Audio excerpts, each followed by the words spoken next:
Bloodshed, instability, chaos. This was the realm of Roman politics throughout the Gallic War.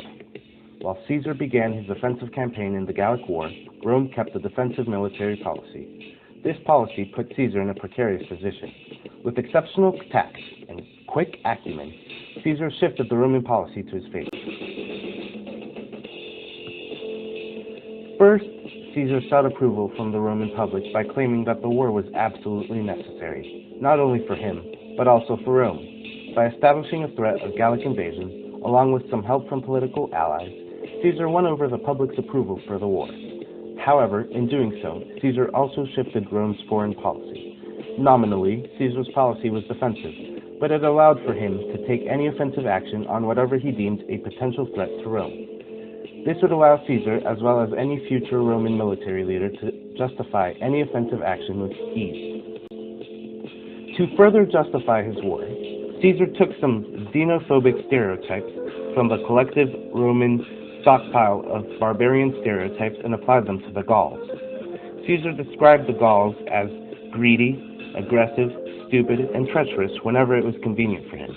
This resulted in more support for the Gallic War, as the Romans, either out of fear or out of pity, wanted to tame what Caesar portrayed as the savage Gauls. To further the presented split between the Gauls and the Romans, Caesar handled foreign dignitaries with the best Roman etiquette, as was the Roman custom, while also portraying the dignitaries as insolent brutes. Despite the fact that some Gallic states had a government structure similar to the Romans, Caesar overlooked their inner workings and saw them as inferior due to the overly patriotic and xenophobic nature of the Romans. Caesar also ends up denying the sovereignty of Gallic states. Previously, Rome had treaties and agreements with Gallic tribes, even at the beginning of the Gallic War. The Gauls sent ambassadors to Caesar's troops to negotiate for peace.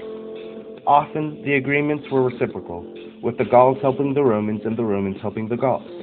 However, as time went by and as the war dragged on, the help became more one-sided. The Romans soon expected their allies to submit to their will. This is seen when Caesar discredits the arguments of Ariovistus, a German king who was once a great ally of Rome, but did not submit to their will, and was thus conquered.